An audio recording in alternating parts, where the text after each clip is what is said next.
Oui, mesdames et messieurs, la victoire est possible.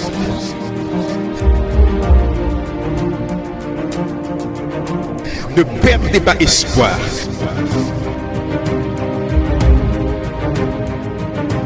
Nous continuons d'avancer. La vie vous met à genoux, mais refusez de rester au sol. Il est vivant. Il est vivant. Il est vivant.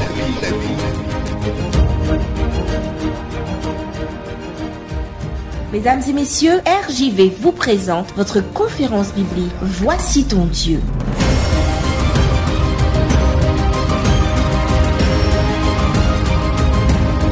Il est vivant. Bien chers internautes et auditeurs, nous sommes encore une fois auprès de vous pour l'étude de la parole de Dieu. Dans le cadre de nos réflexions de cette première série de Romains 6, verset 23, nous aborderons le concept la mort, qui est la conséquence ultime du péché. Mais juste avant, prions. Père des cieux, Père de miséricorde, nous élevons nos âmes vers toi pour compter tes bienfaits.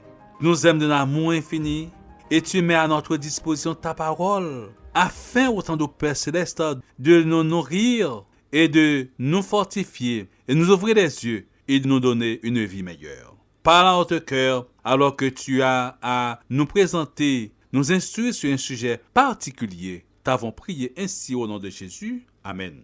Et le titre de notre 5e causerie réflexion, c'est une question.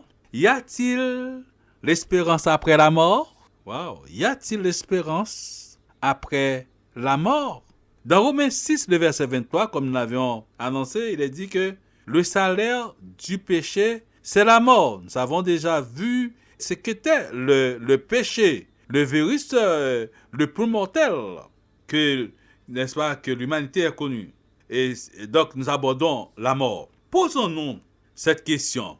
Le mort peut-il vivre l'espérance? Qu'enseigne la Bible sur l'état des morts?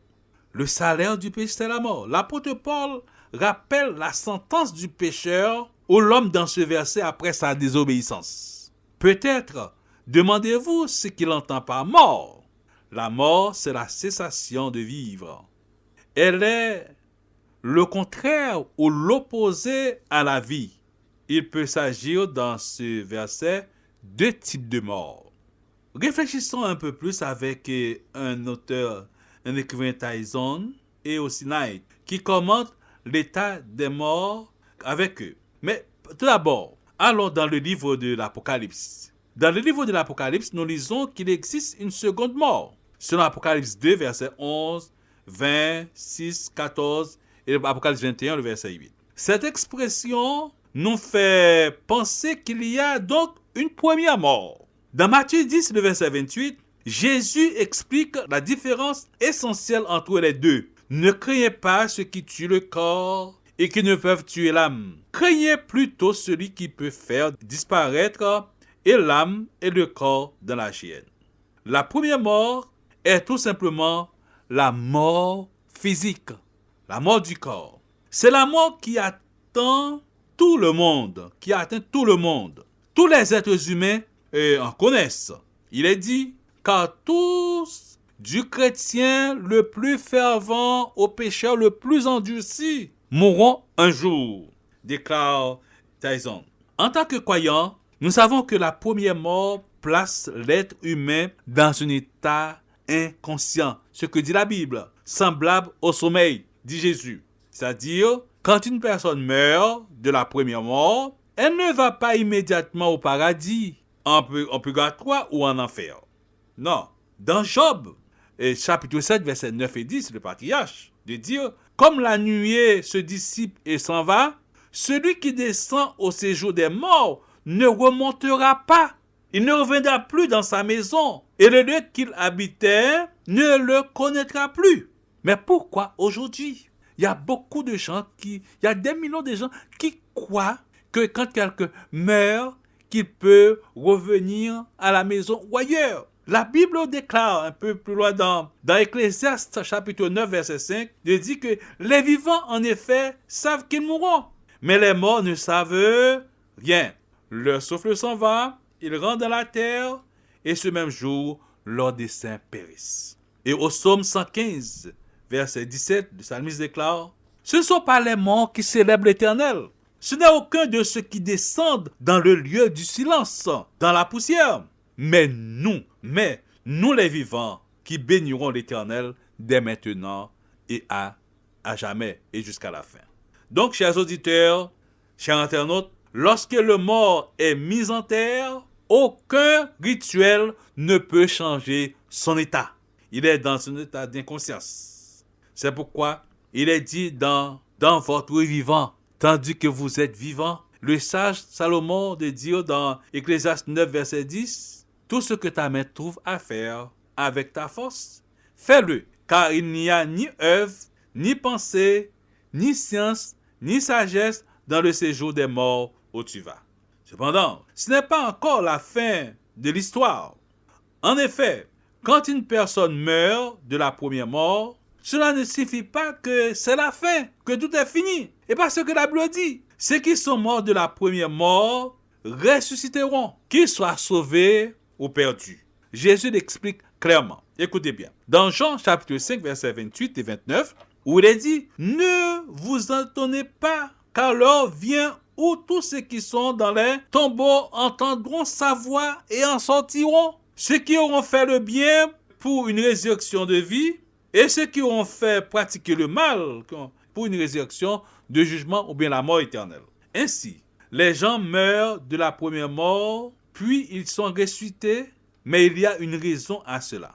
Quand une personne meurt de la première mort, d'une certaine façon, Dieu préserve sa personnalité et son caractère, bien que son corps soit sans vie, dans un état d'inconscience totale. Et la Bible dit qu'il ressuscitera au son de la trompette pour avoir la vie éternelle. Selon ce que Gibson nous dit. Voici ton Dieu, voici votre Dieu. Moïse avait cette bienheureuse espérance en vue. Sentant l'imminence de sa mort, il est dit que Moïse se tient au sommet du mont Nebo. De là, il peut contempler la terre promise, avec ses plaines et ses vignobles luxuriants. Tout est exactement comme Dieu l'a promis. De nombreuses années auparavant, ayant été témoin des souffrances des Israélites en Égypte et du traitement cruel qu'ils subissaient, il a choisi de répondre à l'appel divin et de les délivrer de l'esclavage. Il a abandonné résolument sa vie caractérisée par le luxe, ainsi que ses perspectives d'avenir prometteuses en Égypte, préférant être maltraité avec le peuple de Dieu que d'avoir pour un temps la jouissance du péché. Ça se trouve dans Hébreux chapitre 11, le verset 25. Oui, Moïse a beaucoup souffert à cause du péché. Maintenant, face à la mort, l'invincible ennemi, il n'entrera pas dans la terre promise. Avait-il perdu l'espoir? Mais non, il cria que mon espérance n'est pas dans ce monde désespéré, n'est pas dans ce monde en crise, mais mon espérance est là-haut, dans le ciel. Il va certes s'endormir, il va certes enterrer, mais heureusement, il criera qu'il ressuscitera. Heureusement, la Bible fait la lumière sur la situation de notre monde et nous procure une espérance glorieuse. Une espérance heureuse. Donc, Moïse, le serviteur de l'Éternel, s'est endormi avec cette bienheureuse espérance qu'il ressusciterait. Et tel fut le cas. Dans notre monde, le péché, la souffrance et la mort sont la norme. Le Covid-19 tue des milliers et des milliers de gens. Un virus? Quel virus? Un virus qui a frappé tous les hommes. Le péché, homme-femme, un virus qui se termine non seulement par une mort certaine, comme nous l'avions déjà dit, mais par une mort éternelle, le péché. Mais Dieu donne la solution. Nous présenterons dans une prochaine présentation, la solution, n'est-ce pas, au problème de ces virus. Cependant, chers auditeurs, en attendant, soyons assurés que Dieu tiendra sa promesse de faire toutes choses nouvelles. et qu'il éliminera à tout jamais les pandémies, la souffrance et la mort. Bien que le désespoir n'ait pas sa place, ne nous contentons pas de nous asseoir et d'attendre tranquillement l'intervention divine. Bien que nous devions vivre les yeux fixés sur l'avenir, nous avons encore une responsabilité envers le présent dont nous devons nous acquitter. Quel est donc ton espoir, mon ami, cher auditeur, face à ce virus? La mort est une réalité poignante. Nous avons un choix. Tu as un choix à faire avant qu'il soit trop tard. Avant que le souffle s'en va, avant que le souffle se retire. Tu as un choix à faire.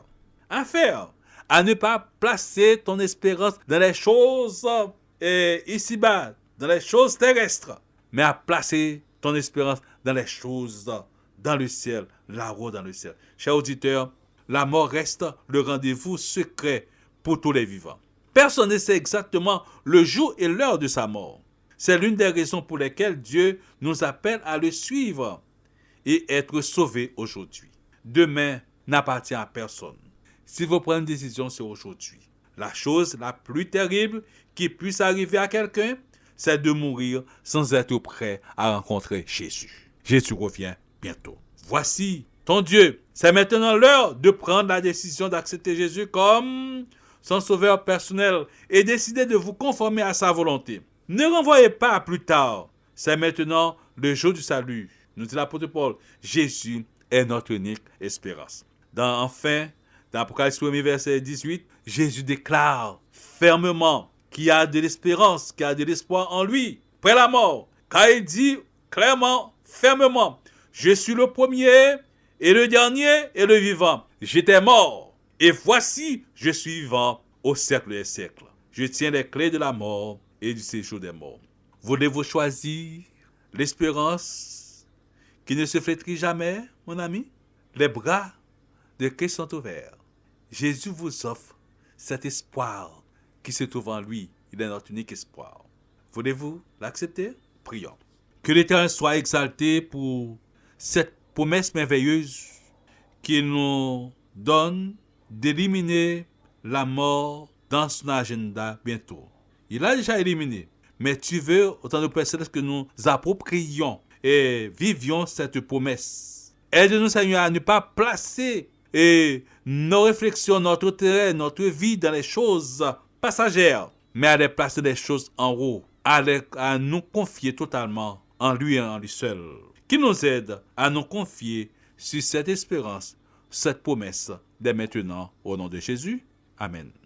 C'était votre conférence biblique Voici ton Dieu. Si vous avez besoin d'un éclairage, si vous voulez connaître davantage, si vous avez une question, l'équipe Voici ton Dieu est à votre disposition. N'hésitez pas à nous contacter par WhatsApp ou SMS au 06 94 233 352 06 94 233 352 ou alors par mail à evangiledevie.bible@gmail.com evangiledevie.bible@gmail.com. Nous vous remercions de votre écoute et à bientôt sur RJV.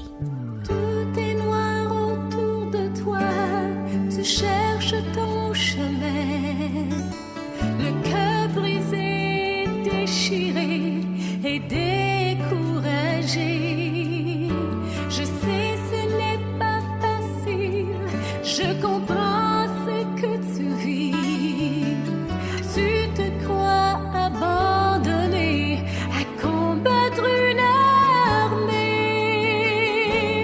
Dieu a un plan pour toi, Dieu a un plan. Son amour est pur, son cœur est bon. Et souviens-toi toujours que Dieu a un plan.